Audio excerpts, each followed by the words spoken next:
Hello and welcome to Skeindeer Knits. My name is Ellie and I am a Norwegian living and knitting in London. And you can find me on Instagram as Skeindeer, and I am Skeindeer Knits as a designer on Ravelry. And do not forget to take part in my Ravelry group, Skeindeer Knits, which is the best place to take part in the community and knit-alongs, getting questions answered, pattern support, anything to do with what I do here basically. And yeah, welcome to my podcast, to kind of, I guess, my knitting talk show, whatever you want to call it. If you're a new viewer, welcome. Yeah, this is just where I sit and talk about knitting for about an hour every week, if I can do it every week. I show you what I am working on, what I have finished knitting, designs I have made, and maybe a couple of I don't know, purchases. So yeah, that's kind of what I do here. And if you're a returning viewer, welcome back. In this episode I do have quite a fewer projects to show for than I usually do. The main reason being just that I have been uncharacteristically more monogamous in my knitting than I usually am. I have pretty much only been working on one garment project, but I've also picked up another one that really just needs finishing it soon. So yeah, it will be less heavy on the projects front. There will be a couple of purchases, but the main heavy bits of this week's episode is actually going to be my own designs. I done a couple of design publishing since the last time we saw each other, so I thought yeah, I'm mainly going to focus on that. So it's going to be quite heavy on the self-promotion side of things this time around, so if that's not your cup of tea, then don't say I didn't warn you. I am a full-time knitting designer, so that's kind of what I do, and that's going to take a bit of a front seat in this particular episode. So bear with me, and I hope you enjoy, and I hope maybe, I don't know, you want the patterns. That'd be really nice. I am currently running 2 knit-alongs, so I'm just going to cover them very briefly before I get into the designs that I have published. The first knit-along that I'm hosting is a year-long one. It's called the Year-Long Knit-along of 2019, and yeah, it runs throughout 2019. You have to make 6 pairs of colorwork mittens to qualify, and they have to be made during this year, not before, not after. So I hope that's clear, and that's all I'm going to say about that. More information in my Ravelry group. The other knit-along I'm hosting is still hosting, yeah, the kind of branch out knit-along that I called the Second Language Cal, which is basically to incentivize you to knit patterns in a language that you don't often knit from. I have made the arbitrary rules that you can't have knit the pattern more than 5 times. I mean the language that the pattern is in. So if you know, like me, Norwegian, but you actually haven't knitted a Norwegian language pattern that much, then that could be something you could do. You could also choose a pattern you don't even know at all, or you could use maybe you are Norwegian and you never knit English language patterns, then that could be something you want to explore. So there's infinite possibilities of how you could qualify for this cal. And yes, it was only supposed to last for the duration of February because it doesn't have a finishing requirement. I just want you to explore, but people have voiced their opinions that they wanted an extension, so I'm extending it for at least the duration of March, and if we need to add another month to that, then we are going to look into that when we get there. It was basically because not everyone actually had cast on at all, so yeah, I don't want to exclude anyone, and I don't mind running it for longer, so we're going to run it for longer. Now there's one last thing that I have to announce before we jump straight into the design publications, and that is that finally, after a lot of pressuring, bullying and incentivizing, I have at last talked my local London friend Anushka into starting a podcast. That is taking a little bit too much credit for it, but I have been trying. I've been trying for more than a year, and she's finally caved in and has started the podcast The Crimson Stitchery here on YouTube. I think she's on her 2nd episode already, and they're really enjoyable. She's a natural, and I'm so glad that she's doing this. Anushka has been she used to be more active as a knitting designer and author in the past. She has had quite a few of patterns and writings published in Pom Pom, for instance, and she has since just kind of taken a couple other routes. She's also a musician, and she's also a PhD student. The struggle is real. So I hope we can see some more writings and patterns from Anushka in the future, but until then, she's got a podcast. It's on YouTube. You should check it out, and also I am going to feature on it soon. So yeah, on Friday it's Women's Day, and Anushka wanted to do a special because it's International Women's Day, and she does have a couple of international friends in London. It's a very international city. So she had me on from Norway and her friend Celine from France, and that obviously only representing a very small corner of the world, but at least we are on it, and just kind of reflecting on our thoughts around Women's Day, domestic crafts and feminism. So if that's not your cup of tea, again, don't say I didn't warn you, but if you're really interested in that kind of discussion, then jump on over there. I am just very excited that Anushka is podcasting at last, and yeah, if I haven't made it clear already, you should check it out. Moving on to my pattern releases since the last time we saw each other. Now I realised I should be wearing at least one of these designs, but I am not, because I accidentally managed to fall asleep while the fan heater was still running a bit on and off. So it's really warm in here, and it's quite noisy outside, so I can't have the windows on, so bear with me that I'm wearing a cotton straw-bought sweater and just showing you my designs. It's not ideal, but I have to go to my doctor's office soon, so there's no putting this off and airing up the room meanwhile. Things you didn't need to know. Anyway, sharing is caring, and I'm oversharing. So, Floof! Yay! Shaking it makes it clearer, right? It has a wonderful fit. For being such a simple sweater with quite a oversized fit, it is quite tailored without being actually tailored at all. And I'm not tailored, I should add that too. It's just,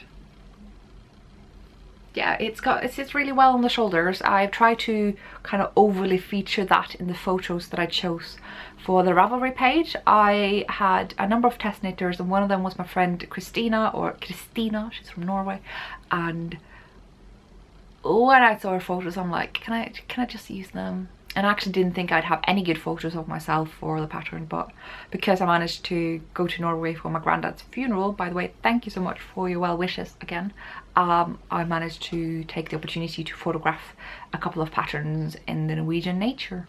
So we also have photos of not just my gorgeous friend, we also have patterns of me. But which means that actually I have managed to model size 2 and size 6, and for someone who's on quite a body diversity soapbox, then I'm quite happy with that. I'm really proud to be able to show how the garment shows on at least 2 different body types, which is just 2 of many potential body types out there, but at least that's one more than I usually get to show you, so I'm pretty happy with that, and I hope you are too. I recognize not all the photos are super bright, but I mean there's a selection of photos out there, and I've been quite strict with my testers who have been amazing. Oh my god, how did I deserve you guys, to upload photos of their garments as well. So if you go to the projects page, there are other photos of the other projects there as well. So hopefully that helps you kind of figure out how you feel about this. This is kind of just a very basic wardrobe staple. It's made with a very fine wool. I use JC Rennie Super Soft, but you could definitely use Hull Super Soft. As far as I'm concerned, they're pretty much identical. You could use yarn from, you know, Uppingham yarns. They're based in the UK and even cheaper than Holst, and selling the exact same yarn. I don't know what it's called exactly, but you will find that it's got the exact same meterage. It has the exact same colorway names. So that's Uppingham yarns, not sponsored. I did come across them at Unravel, and I got a tip from a viewer. That is the exact same yarn. So if you'd rather buy from someone selling yarn in the UK, then Uppingham yarns sell that yarn, and that can be used for this. Again, I sound like I'm always going like buy this, but it's just because people always ask me, and so I'm very happy to give good advice on highly affordable, accessible yarns. You do you if you want to not spend much or a lot, or use your stash. I think that's great either way. So in addition to yarns like Uppingham, Holst, JC Rennie, I'm using a lace weight silk mohair. I happen to use the, I think, discontinued Debbie Bliss Angel, but you could use any silk mohair under the sun, be it Shibui or Rowan or what have you. I think Phil Kulana Telia is a really nice affordable option. relatively, but not as easily accessible all over the globe, I'm afraid. Why is someone hammering outside right now? Why was that necessary? Anyway, it's got very long sleeves. If you do not like long sleeves, you can make them shorter. I intentionally made them long because I really love that look of kind of a soft crop sweater with extra long sleeves and that disproportion there. Maybe it's because I'm a child of the 90s, perhaps, but modifying the length of this thing is the easiest thing in the world because it's top down. So as soon as you are basically the most difficult part is in the beginning, right? Because the contiguous method can be a bit odd if you are new to it, but then you keep knitting, and once you are down here, it's already remarkably easy. And then you increase just for the sleeve, and then you start increasing for the sleeve and the body down under here. And once you're here, okay, once you split for the sleeve and the body, it's the easiest pattern in the world. And that is where you adjust for length. So it's just, yeah. I'm really proud of it. This is my first proper non-color work design, and sometimes when you do things with like really epic textures or cables or color work or lace or something, you can kind of hide behind it a little bit, but this is just like pure shape. Another feature this pattern does have at the bottom is a high-low hem. So yeah, it sits higher in the front than in the back. Again, very easy to omit if it's not for you. It was something I wanted to try out. I quite like the look. I often find that I want my jumpers to hang a bit lower in the back than in the front, and yeah, that's basically done with German short rows. But again, if you don't want to do it, you just keep knitting it around until you are ready for the rib. So that's it all together pretty much. It's the contiguous method. It's meant to be quite oversized once you get kind of past the shoulders. It's got this high-low hem that you can choose to do or not. It is made to be quite short, but again, the length is quite adjustable. If you want shorter sleeves, longer body, all these things, then that's, yeah, very easy to adjust for. I know some of my testers did do those things. So if you're curious about the meterage and such, then you could find probably a bit more helpful information on their project pages. I do usually prompt my testers to give a considerable amount of information on their project pages so that that can be helpful for those of you curious about the pattern beyond the kind of standard specifications of it, because as much as I would love to give you all the infinite possibilities, that tends to confuse people. Like, I wish I could go like full on Elizabeth Zimmerman approach in my patterns, be like, I'll do this, do that, I don't know. But yeah, it's from experience, I found that's not always what people want, but I tend to, with the help of project pages, try to make it show just how modifiable everything really is. So that's Floof in all her glory, or its glory. I don't know what Floof is. It's Floof. Floof is out, and there is a code for it down here below if you are someone who wants to buy the pattern right away. I always like to give back to those of you who are helping me out with just getting the pattern out there in the beginning. That's kind of, yeah, my way of giving back to you. So that code is only limited for a very, very limited time. So if you come back and watch this later and it doesn't work anymore, that would be the reason why. I will have to charge full price at some point in order to, you know, buy food. So yeah, thank you everyone who has received this so well on Instagram already and on Ravelry. It was trending already on day 1, which was amazing. Usually it takes a day for that to happen, and so that was absolutely brilliant.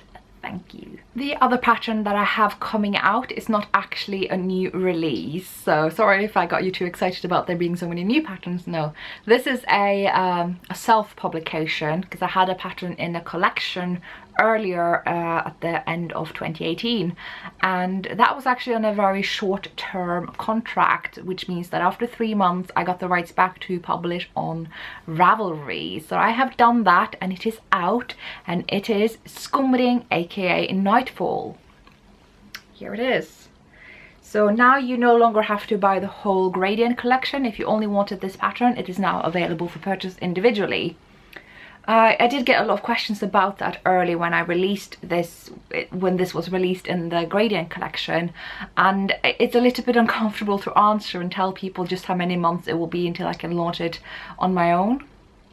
because it's essentially me saying, oh, don't buy it from them, buy it from me later. And that's a bit cheeky when I am working with people who are also trying to make a living of this, and who I am helping make a living of this by contributing my patterns to that. That's terrible grammar, Riley. What are you doing? So yeah, that's kind of how it works. And so now that I finally can release it on my own, I will of course tell you, and I'm telling you it's out. So yeah, that's Scumbling. It is, gosh, I don't know what to say. What does this pattern feature? My goodness, it's a gradient. You need, I think, 6 different shades of a particular color. You don't need like an actual gradient set, but that's certainly helpful. But it's yeah, using quite a few colors. So it starts top down. It has, yes, steek. It was steeked. So it's got these little cutting. It has some subtle short rows shaping back here, just to add a couple of rows down here, but the main bulk of the short rows is actually in the stockinette section here, and the sort of, it's a fairly light color. I don't know if this is the lightest one. It might be actually. Ah, no, there is a gradient between this and this actually. This is the second lightest color, and that's where you work the short rows to kind of lift up the back of the neck, which is why it sits up higher this way.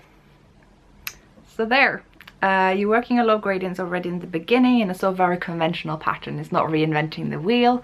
No, the main interest of this is happening down here, because it's got this tree thing going on, and the light gives the impression of looking like snow. I thought that was very nice, I guess, if I may say so. And yeah, it's all gradient. It's just done with very simple striping, which is quite obvious. I think it's nothing, I'm not trying to make it look like a fade, I guess, is that the word? There's also a little bit of raglan here, just to make sure that you get your size once you've passed the short rows and the color work and all that. It's actually happening during short rows, but it shouldn't be that difficult.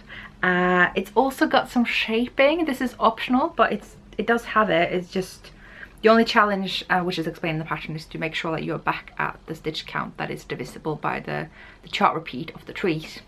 So it's a very subtle shaping. It goes quite subtly down towards the waist, and it goes more extremely out again. That's Scumbling. You may want to see it from the back again. Actually have it here to show you this time. It was shipped back to me quite a while ago, but I wasn't obviously able to show you when the pattern came out, because then it was sent to the lovely people doing the photo shoot, Elizabeth and Nina. They were amazing to work with. I am a bit sad that I'm not taking part in this upcoming gradient collection. I was intending to, but I just didn't get around to submit in time because of all the funeral travel stuff to Norway and stuff. So next time, if there is another one, I will definitely want to take part, because it was really fun. So there's Scumbling for you. It does also come with a discount code for those of you who want to use that to help this kind of maybe potentially trend again, who knows. So that's down below here. At last, a pattern that I know you guys have been waiting for. My test knitters again have been more than I could ever have hoped for. I'm so lucky with all the test knitters for all these items that I can't even tell you. So yes, that is this shawl. I ended up deciding to call it Loosening. It was a suggestion from one of my testers that when I asked for names, because I didn't think Faroese shawl was actually that catchy in the end.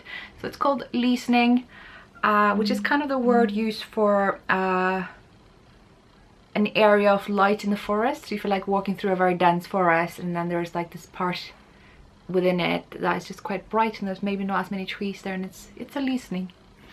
So that's what I associate with the word. It could mean different things because that's language for you. But yeah, it is a Faroese shaped yarn nonetheless. It starts bottom up, so it's quite the slog in the beginning. You're working about, I'm gonna say about 300 stitches or so, which isn't terrible actually. Most shawls I've knit, when I'm at the very bottom, I'm like at 400 something. It's terrible. So this is actually not that many stitches, and I think most of my testers were kind of surprised at themselves that they had made the shawls as quickly as they did, especially the ones that for a variety of other reasons fell behind. Suddenly they were like, oh, I just re-knitted it and now it's done, and that was fast. So it is a quick one. It's a very loose gauge, and I think also it's kind of alarming people that I would suggest that kind of gauge for fingering to sport weight yarns. But that is the advantage of woolen spun sticky yarn, is that you can knit them really loose, and for a shawl type fabric where you don't care so much if it's see-through, you can go very loose. This is essentially a bulky weight type gauge, but I'm still using a sport weight yarn. I'm knitting an even looser gauge with a fingering weight yarn on my second shawl, which I'm working on, just not this week. So this is how it wears, kind of how I wear it, and I wear it a lot. It's kind of taking some serious competition with Vintershale or the winter shawl and Vertices Unite, which are usually my go-to shawls. I really do like this. It's definitely kept me warm this winter, and even though the colour isn't usually me, it does go with a part of my wardrobe that the other shawls do not, so that's fantastic. This is not the only way to wear it, of course.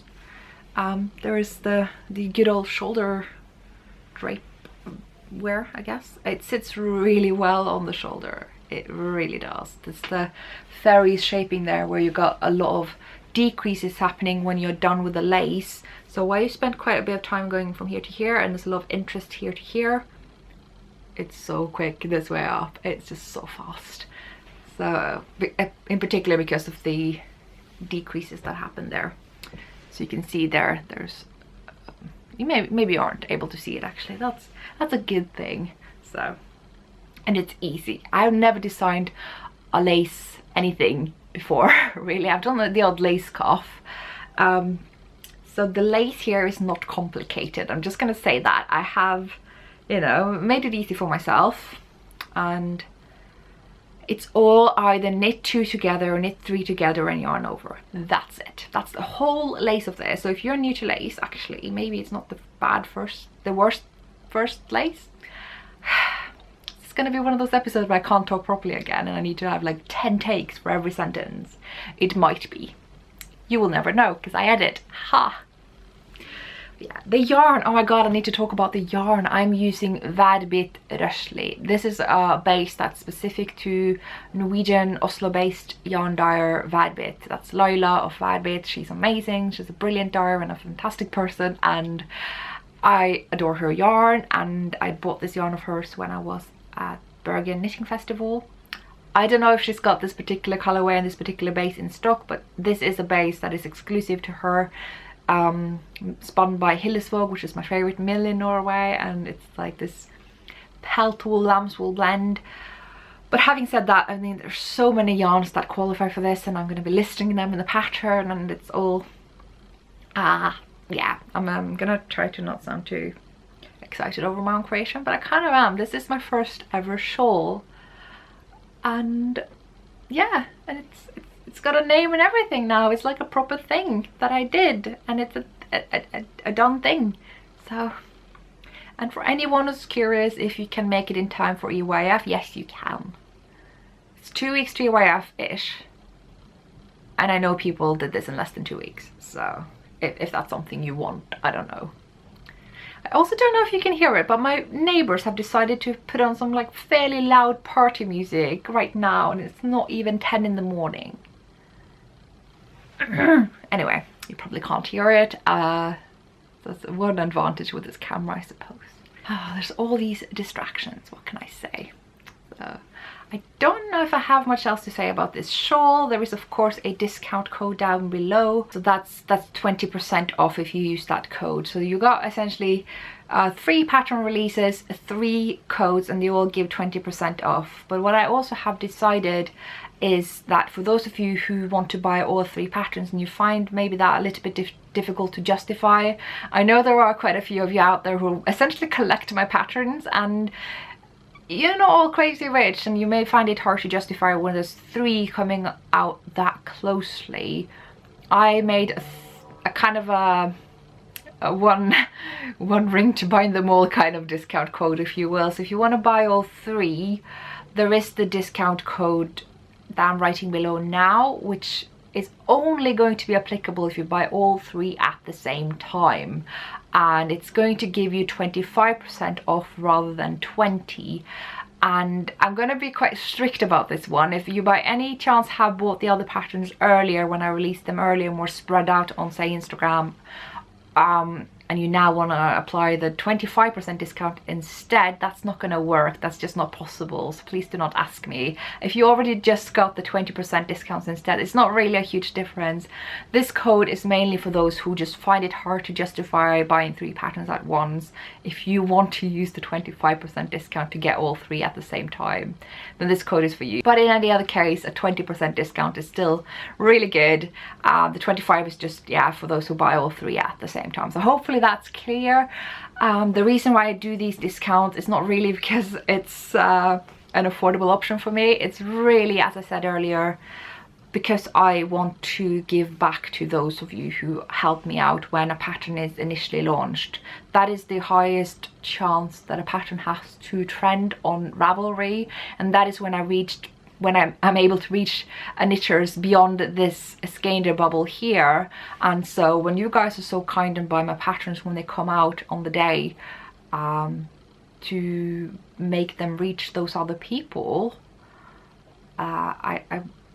you are doing a hell of a job for me, basically. So I want to give back, and that's usually what I've found to be the best way to do it, whilst also acting like an incentive to buy them, of course, because they're not applicable forever, these codes.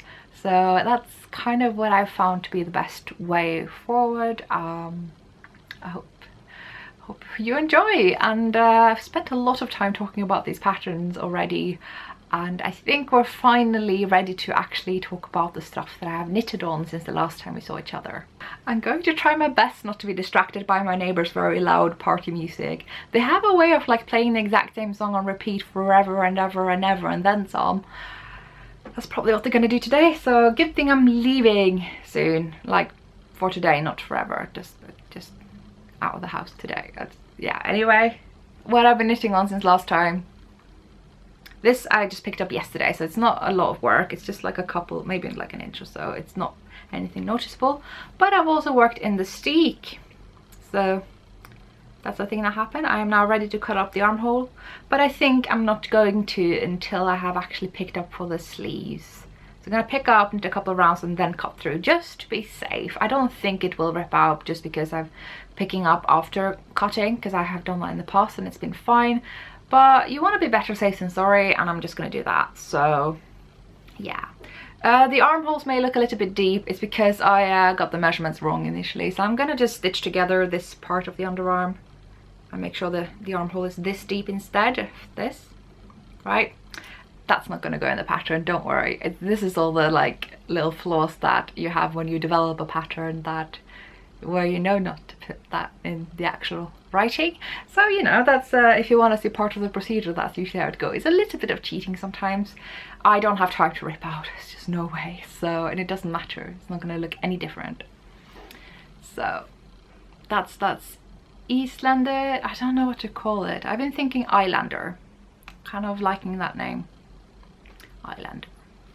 I'm hoping to have it finished in 2 weeks so I can photograph it somewhere in Scotland, because that would be amazing. Somewhere in Scotland would be Edinburgh or around Edinburgh. Like, I'm not gonna go far, sadly.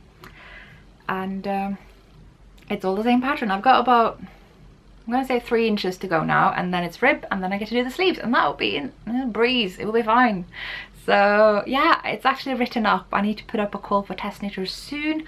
I always do that on Instagram, either on stories or on my grid, the regular post. So just stay tuned there if you're interested in testing. I'm not going to be able to finish it before I put out the call, so you will kind of have to trust me a little bit. But I mean, think about the testers that did Scumbling and Floof. They didn't know what it was going to look like before they signed up, and they just did it, and it was amazing. They were brilliant testers. So yeah, I am so lucky with my test knitting lately. I feel utterly spoiled and almost a little bit like I'm not worthy as a designer, because I'm like, oh god, I've got all these amazing messages from all these amazing people who have done this like voluntary work for me. And I think I'm going to talk more about test knitting in the future, do like maybe a Q&A about them, or kind of what it is, what designers expect, what testers expect. It's definitely been a video that's been kind of building up in my mind for months now, and maybe even a year or two, and I really want to talk about test knitting. Let me know what you think and if you have any questions about that at all. I'm gonna put this away now. There's not much really to say since last time. I'm using Vilja from Hillesvåg because I love them and I love this yarn. That is their fingering weight lamb's wool, and it's desert island yarn for sure. So yeah, I'm absolutely loving that. And we are now moving swiftly on to the next project. This is what has been captivating me for the past week or two, honestly. Since I was in Norway and I cast this on a little bit cheekily, I've just been absorbed in it, and I did not see that coming, but there's just constant interest in this pattern. It lives in a plystre bag. This came with my plystre rucksack, and yeah, in it we have something that barely fits anymore because it's almost done, and it's a tangle of a cardigan, but it is the Magnolia cardigan, which when I was at Unravel, I had just gotten through the yoke. I was just dividing, and then I just zoomed through and I was done with the body. I'm not entirely done, and then the sleeves, they're nearly done. Entangled, what is this? So there we have it. The sleeves are, this one's further down. It's actually nearly done, just need to bind off pretty much, but I'm not sure how I feel about it. So I'm going to show you the whole thing, but let's start off with the sleeves and my moan fest about them, because I knitted them too far before I read the text that says at the same time work the lace pattern.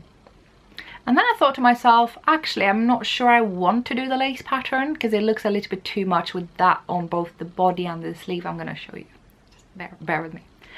And I thought, okay, I actually don't want to do over too much lace, but I want to have that nice transition between the stockinette and the ribs. I'm going to do a little bit of the lace.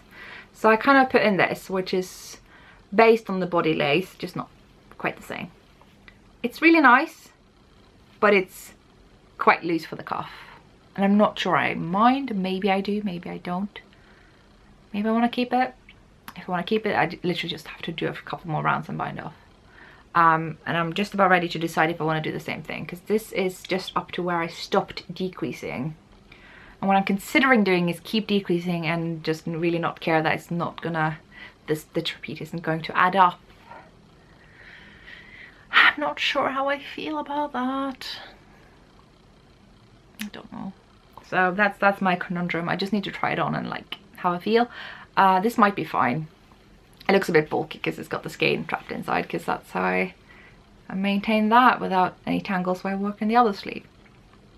So that's the sleeve situation for you, and the body also on the needles because attention span, yeah. So I got through to the stockinette and then I started the lace quite early because I want this to be cropped because that just suits me better. And I have showed you the lace last time. I showed you how I did the bubbles, which still very proud of that trick. It worked out really well. And then I'm now just at the rib, and I just need to rib a little bit more, and that is done too. So I'm this close to basically just working on the button bands, sticking it and calling it a day. So this is official, guys. It's my Edinburgh Yarn Festival cardigan. You know how people have Rhinebeck sweaters, and then people have kind of adopted that for Edinburgh, and I'm totally doing that. So this is going to be my Edinburgh cardigan, I think. Just nice charcoal, not too loud or anything, just something I think I can wear, and it's going to be quite light in the hot environment of a festival with lots of people. So yeah, that's perfect. I'm knitting this in fionul at a very generous gauge. There's a lot of air in here, it's very light. I'm just gonna love this thing. I think I'm gonna wear it a lot. So yeah, Magnolia by Camilla Vard. Gosh, I'm the worst at naming designers lately. I'm so sorry if anyone who are designers and have watched my episodes and I haven't actually named you. I just talked about the pattern. My brain, that's all I can say. It's not been deliberate at all. I realized when I edit and I'm like, Ellie, why'd you... So yeah, this is Camilla Vard. She's a Danish designer, and she's really, really good. I have really enjoyed this pattern. It's just the pattern that keeps on giving. There's always something new going on. And yeah, I can recommend the one that you can buy off of Ravelry. It's got a lot more options than the one in Lane, but the one in Lane is plenty good as well. And I'm modifying it so much that no matter which one you buy, you're not going to find any of this nonsense in that. Gosh, I thought I'd be talking a lot more about this thing than I have. There's, yeah, I guess not that much more to say since last time I recorded. It's just that sleeve conundrum. If I care if the cuffs are quite loose. I don't care that they're loose on this. I don't. Maybe it's fine. Maybe it will be fine. I don't know. I've got other cardigans with loose cuffs and I quite like them, and I've got some with tight cuffs and I don't. So maybe I should just leave it. It could always be ripped off if I hate it and redone later. I don't know why I'm causing such a fuss over it. Anyway, I also don't remember if I've said that I'm going to Edinburgh, and I'm going to pretty much all the days. I am. I don't know about the knit nights. I don't have any tickets for that, but I'd gladly go if anyone would let me. If I can get in, I will, but I don't have any tickets for that as of yet. But it's something I would really be interested in. I'm really excited about going. I am staying actually nearly a full week because I love Edinburgh that much, and yeah, it's going to be an intense work week, this work month really, until Edinburgh. So once that's over, I am going to let myself have that little holiday. So yeah, very excited. I can't believe it's coming up this soon. Yeah. So before I get into acquisitions, I kind of want to talk about yarn festivals and kind of the topics that have been discussed a bit earlier about meeting up with people. That's usually what I do when I'm at festival. That's what I did at Unravel. Despite being completely delirious and sleep deprived, I really enjoyed meeting up with those of you who came up to me and people I met before. Yeah, it's really nice, but it's a topic I have been revisiting because I feel like there's a lot of expectations that maybe I'm not the person to fulfill always. I know people get really nervous when it comes to meeting someone they follow online, like I do. I get terrified, like heartbeat just, oh my god. And now just know that the last thing I need to do is to go up to those people because I'm going to make a complete fool of myself, and I have many times, and it's been quite a relief that I have now become one of those people, I guess, that people come up to me instead, so I don't have to do it because I'm terrible at it. So what I'm trying to say with all that is there's no judgment from me ever. I've never ever had someone come up to me and later thought, ugh. You know, I just don't. You know, I never ever had a negative thought about anyone coming up to me. I always feel like I'm the biggest goof around, and if that was a competition, I'd win, and there's just no reason to feel nervous that I'm gonna be any way, shape or form judgmental. All I ask is for the same in return. Just accept my social ineptness. You know, I spend a lot of time in this room knitting on my own, and when you go to festivals, it is very different. There's a lot of stuff to take in, and I definitely enjoy it, but I'm a little bit distracted by all the yarn and, you know, the lights and the floor and the sounds and the I don't know where I'm going with this, but what I'm trying to say is I look forward to going. I look forward to meet you. I am not going to judge anyone for being awkward because I excel at the awkwardness, and if you will accept that in me, then thank you. That's pretty much all I'm asking. I mean, I'm a person who makes videos on the internet. Like, how much would you expect from me, really? Yeah, I think it's fun meeting people. I am very, very impressed with people who actually come up to the people who they follow online, because that was hopefully a better preparatory speech than I did last year, because I think last year I just scared everyone off, and that wasn't really my intent. Yeah. There's not going to be a podcast launch this year, so we won't actually get to have a special time and place to meet up, sadly. So I guess you can just fetch me if you see me wandering around or something. I can't think of any other place where that could be.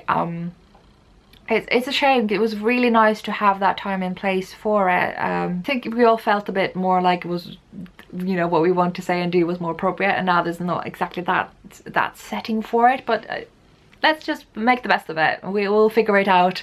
If we see each other, we go, ah, you. So yeah, You can tell I didn't plan this little rant, but so yeah, let's just cut off the awkwardness and jump straight into my acquisitions, because I do have some.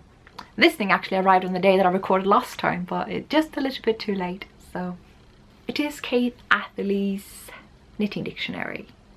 Yeah, this thing is teeny tiny. I love it. This is basically a book of all the things you need to know about knitting in a very tiny book.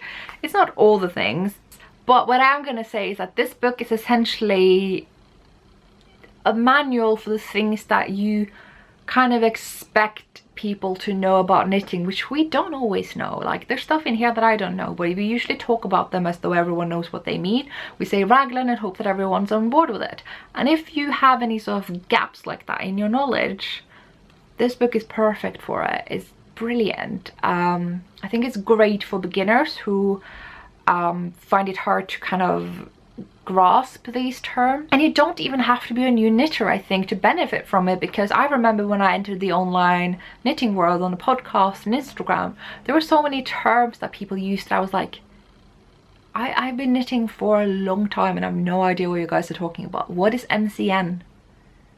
What is a dud? I still don't know what a dud is. Can anyone explain to me? You know, people talk about frogging, or, you know, there's like all these whips, FOs. This is just online lingo, but that kind of goes to show that even if you have been a long time knitter, there's still words and expressions that may be new to you. Same thing when people talked about construction shapes. Like, I really only knew about the kind of what I thought was a satin sleeve was actually more of a drop sleeve, where the sleeve kind of comes straight out of the garment like this, and a yoke. Those were really the two shapes I was familiar with, because that's what we do in Norway. Then maybe the old raglan, but generally it's a sleeve sewn straight into the garment with no shaping, or a yoke. So it was a big learning curve to learn about setting sleeves and raglans, contiguous, saddle shoulder, so many shapes.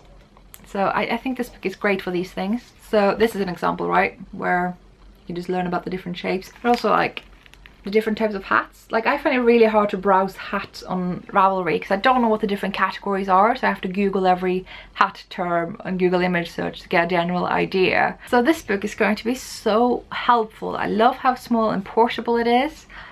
It's going to help me a lot as well when making patterns. Sometimes when I design and know the word that I need in Norwegian, or sometimes I just know the English one, which is more often. But there's a lot of times I know what I want to write, but I don't know the term for it. I don't know the actual lingo. This is something that's a problem for me in life in general. Like, I have a couple of areas of expertise. I have great interest in knitting. I also have great interest in psychology and science. And I have, to some extent, great interest in certain aspects of politics. I never use the terminology. I never remember the terms, and I never use them properly. I will always use kind of my own language, and the most commonly used word for me will be the thing. You know, that thing. I don't know why terminology doesn't stick. I understand things conceptually, and I don't know the words. It's weird. And it does apply to knitting too. So it's great to have this word when I actually have to explain that knitting to the world of people who buy my patterns. So, and Kate Atherley's brilliant. Like, she is the one who just knows all things. Yeah, like, I'm almost like a little bit intimidated to open her books, because I'm like, oh god, I didn't know that. Oh, I didn't know that. I don't know anything. But it's helpful. It's really helpful. So that's my little plug of this latest purchase of mine. I have also been to Loop, and to my delight I found a book that I've been looking for a very long time. As you may have noticed, I have actually rearranged the shelf behind me. Someone asked me recently, what is the yarn organizing system behind you? And I realized there isn't really any. Like, this is kind of like fancy schmancy sock yarn, and up there we got fancy schmancy shawl yarn, and the middle one was just anything that comes in a hank that isn't a sweater quantity. So I just replaced it with more books, because those books were kind of shoved into random shelves here and there, and there wasn't really any room for them. And I thought maybe I should put more knitting in those shelves and put the books in the actual bookshelf. So I've just placed them all back here. I like that backdrop quite a bit. And there's one book. This book, it's called Estonian Knitting Part 1. and it's been out for quite some time, and I was thinking to myself the other day, like, is there ever going to be a part 2? Was part 1 all there was? No. Part 2 has come out and Loop had it and I bought it. These are proper tomes, okay? These are massive, these books. It's heavy. I don't know if I'm ever gonna get through them all, but these are treasures for anyone interested in folk knitting, the historical traditional aspects, and kind of centering around northwestern Europe, like my interest is. I really love knitting traditions from Norway, obviously that's where I'm from, and it's kind of started from that kind of nostalgic thing, and it's sort of spread out to, you know, the Shetland Islands, Faroese Islands, Iceland, Scotland in general, the Baltics, Sweden. It's sort of just spreading out around that little starting point that I had, and Estonia is part of the Baltics and have an amazing knitting tradition. And so this book specializes in socks and stockings, and yes, part 3 will specialize in mittens and gloves. Yes, yes, yes, yes. But I'm just delighted to have this book as well. I quite like that it's come in a new color. The other one was kind of blue purple and this one's more red. I can open the next will be green. Green will be nice. The shawl book can be yellow if there will be a shawl book. I mean, Estonia has a massive shawl tradition, so there better be a shawl book. But yeah, I'm just delighted to have this sock book. I haven't had much time to read through it, so I don't have much to say, but I can read the blurb. Let's read the back of the book. For centuries, Estonian knitters have created beauty using needle and yarn. Everything that caught their eye found its way into patterns, simple and elaborate, full of color and magic. Knitted items are not, nor were they ever, only a way to keep the body warm. They protect and adorn, showing the care and skill of the maker. The book includes complete instructions on sock and stocking knitting, as well as remarkable selection of the heel and toe constructions used in traditional Estonian knitting. Over 200 stockings, sock and leg warmer designs offer inspiration for both traditional knitting and the creation of new sock patterns. The author's photographs encourage you to wear Estonian socks and stockings with modern clothing. Learn to knit socks the Estonian way. And it says at the back, published Estonian Knitting 1 Traditions and Techniques, forthcoming Estonian Knitting 3 Gloves and Mittens.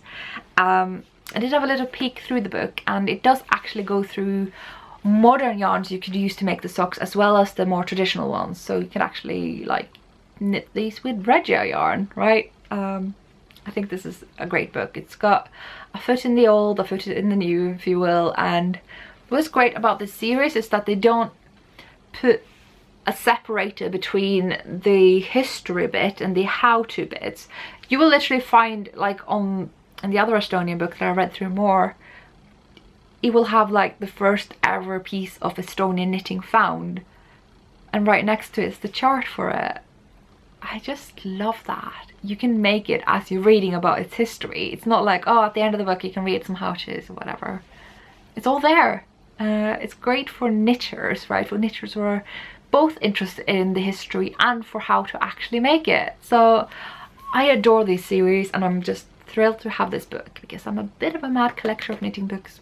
Now that we're reaching the end of this episode, there's only one acquisition left to show you, but for that I have to show one that I actually showed you last week. You will remember this issue of Pom Pom. This is the latest one, and there is just this one pattern in there that I just couldn't not notice. The water clover. Here's the thing, right? I don't knit for the summer. I don't crochet at all. I like my woolly jumpers. I don't do this, but I mean, look at it. Because if you look at the empty spaces, that looks like a Norwegian star, which by the way is actually not at all Norwegian, but that's kind of what it's come to be called. In Norway it's actually called the Selby rose, and that's what it looks like. I don't know if that's intentional, but I loved that because that means I can actually wear that star, that rose, what have you, in the heat of the summer if I can just get my act together and crochet. But I can't for the life of me crochet or follow a crochet pattern. It's interesting with crochet because it doesn't have as high regard as knitting, which is a little bit odd because actually crochet has to pretty much be handmade. Like, machines can't crochet the way machines can knit, as far as I'm aware. It needs to be handcraft. And I think kind of the reputation that crochet has sometimes is that, because of the simplicity of things like granny squares and granny stripes, is that it's very entry level, and then it gets a little bit looked down upon. But I mean, have you seen a doily? Have you seen a mandala? They're amazing, and I don't know how people do them, and I'm in awe. And I have in the past tried to follow crochet patterns and I've failed miserably, but I'm gonna try again. Okay, I'm gonna try again from this book, from this amazing old magazine, quite frankly, and make this top for the summer. I should also finish my tarmac banner molds, but that's another story. I love that top. I don't know why I haven't finished it. I mean, apart from the heatwave stopping, I guess. So I went to my not so local yarn shop, Tribe, over in Richmond, the very other end of London, and I picked up this 4 skeins, right? 4 skeins of Kelbourne Mojave. The pronunciation thing never really, just was never really my thing. This is a beautiful yarn. It's really soft, and it's a 60-40 cotton linen blend. Doesn't feel like linen at all. I would have thought this was pure cotton, and a bit of a soft cotton at that. And this is the recommended yarn for the pattern, and when I found out that Tribe actually carries that very yarn, and I love Tribe, it's a great yarn shop, and Millie, who runs it, is fabulous. So I wanted to support that shop, and when my friend Anushka said that we should take the trip, I was like, yes, everything aligns, and I'm gonna get this. So this is the colorway Prussian blue, and my size only needed 4 of these to make that top, and so I will try. This is bound to fail. And what's more is that I thought naively, because a lot of people I think that crochet is faster, because a lot of the time you will see people, yeah, work up crochet faster. The rows are less shallow than knitting, and often people use larger hooks. But if you use a smaller hook, then crochet is really no faster than knitting. And this pattern recommends a 1.5mm hook. I didn't know that existed. The smallest hook I have is a 2. So I got one of these, the 2mm hook that I got from like cheap bundles from eBay back in the day. I'm gonna swatch with it and see if it's the one I need to get gauged, because crochet has gauge too, what do you know? And if it's on gauge, I will get one that has a lot more comfortable grip. Something from Tulip or something, I think will be a lot better, because this is gonna kill my hand if I use it. I don't think I need a 1.5. I know from the past that I have crocheted a lot tighter than I should have. So, I mean, according to the patterns that I've loosely tried to follow. I do suspect that my issues with crochet patterns in the past has been because they haven't actually been very good or clear patterns. I'm not going to name them, I'm sure you can guess which company we're talking about. But yeah, this is from Pom Pom, and some expectations there are making me a lot more relaxed about approaching this foreign craft for me. Yeah, so yeah, you don't often see crochet on this channel, and now you know why. It's because I suck at it, and I am now going to try to rectify that. It's not going to be a knitting and crochet channel, let's be clear. Knitting is my #1 passion, and we're just making room for this other craft, for this one top, because I need it in my life. It's a lot of big words for someone who never commits to any project, really. Yeah, we're gonna try. Right, I've got the yarn now. I've roughly got the hook I need, so wish me luck. And that is all that I have for you today. I have no idea how long this episode is, because I got interrupted like a gazillion times from anything from the builders outside to my neighbours on the music and my flatmate who never left. There was things everywhere, and you have no idea how distracting it is when you record, and it looks ridiculous when you talk about it when record. And I see it myself as soon as I'm editing. I'm like, Ellie, why are you talking about this? Nobody's gonna notice. But when you sit here and record, you feel like it's just kind of a disaster. And I think in the end it just looks really weird, because I look very flustered and there's like no external explanation as to why. an insider peek at the podcaster experience that you probably didn't need to know. But anyway, I have to get going and get started with my day. I hope you will have a fabulous day, a fabulous week, a weekend and so forth. I hope you will enjoy my new pattern releases, and thank you all so much for your great support whenever I release them. I am so lucky to be doing this. Yeah, thank you for watching, and I'll see you next time. Bye.